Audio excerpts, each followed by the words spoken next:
Kind of a rainy day out today, and I have all of my JCB equipment at the shop. So I figured I'd just do a quick review on JCB as a company and just talk about all the pros and cons I've had with JCB as a company. First things first is I absolutely would never ever get any other skid steer besides JCB.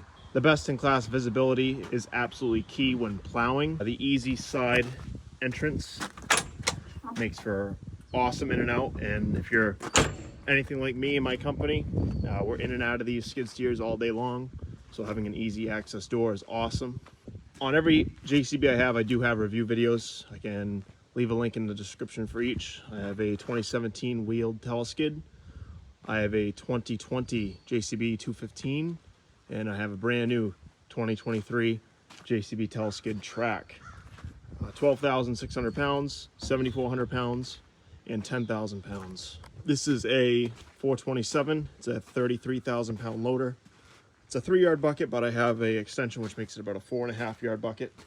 The only thing I really use this for is plowing in the winter and moving snow. Every once in a while I'll load up with compost loam, stone, or mulch here, but usually I do the most of my jobs with skid steers. The huge factor for me is road speed. These JCB skid steers, tire-wise, have the best in class road speed. They do like 12 miles an hour, and normal other skid steers will do 10 or under. So when you're plowing, especially a really big parking lot, you can move from parking lot to parking lot very fast. I know they get a bad rep from Cat people or Kubota people, but in my opinion, these are some of the best machines and most versatile that you can buy. Not just for the better innovation, but I do believe that they're not as unreliable as some people say. Yes, they're gonna have issues, but then again, everything else is gonna have issues. Just depends on how you really maintain it, how well your service company is, how well your dealership is. Obviously, if you beat the snot out of these things and don't maintain it like you should, you're probably gonna have problems. But if you're like us, beat up on it and maintain it very well, keep up on everything, all the maintenance, they're really good machines. Good thing about these skid steers, and sort of a bad thing also, is 74 horsepower. So obviously it's not a lot when you compare it to like a Deere or one of the big case where they have like 114 horsepower engines. So yes, when you're digging into piles sometimes, 74 horsepower engines kind of struggle. Obviously not that crazy much, but definitely could use a bigger engine. But the advantage with having 74 horsepower engine is no DEF fluid. So that's a huge deal for us. I know we have a Kubota tractor with DEF fluid and it's had DEF issues before.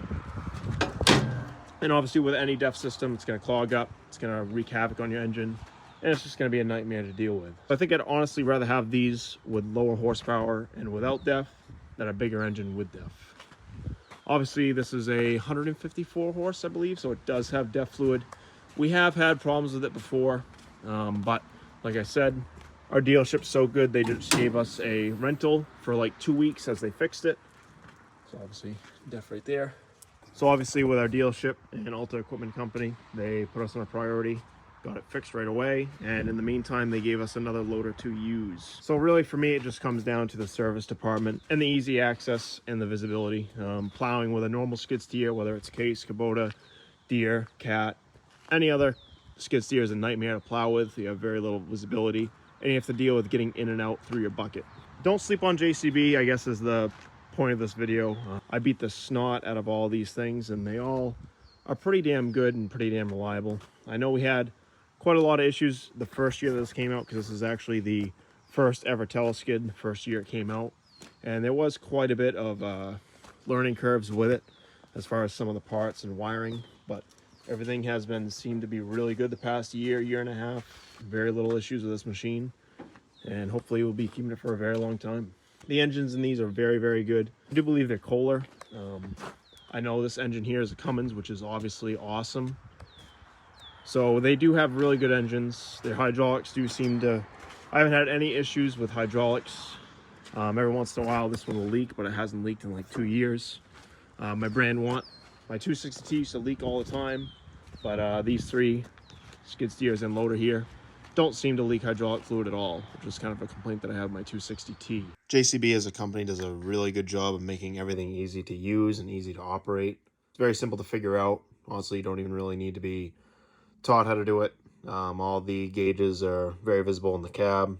Every button is labeled for what the button actually does and the controls actually do. So they did a very good job of making the in-cab controls easy to understand and easy to use. So the biggest complaints that I see with JCB as a company is the reliability, the constant breakdowns that people are experiencing. I hear a lot of bad things about that and how it's not very strong of a equipment machine. I would to some extent agree and to some extent not agree. I've used other machines with other different names and they all seem to break, and they all seem to break fairly often, especially if you're hard on them like we are. JCB Alta Equipment has a awesome service department, and whenever something breaks or whenever we need something, they are right on the ball with us, and we instantly get parts or instantly get things fixed. So that's a really big deal for us. So yes, I did have a 260T, which I absolutely hated, but I did buy that used and it was pretty beat up when I bought it. So not all of it's to place the blame at JCB, it's also to place the blame on the person who owned it before. So from now on out, I'm just gonna buy brand new, always. So when you buy brand new, you get a lifetime warranty with this boom. Everyone's always like, oh, if it only has one boom, it's not as strong. It's absolutely not true. And if it does break, this is a lifetime warranty on this boom here, but not if it's a secondhand. If you own a JCB secondhand, the warranty on the boom does not count. So I'd like to just thank you guys for watching. This is not me trying to shit on any other brand or any other make.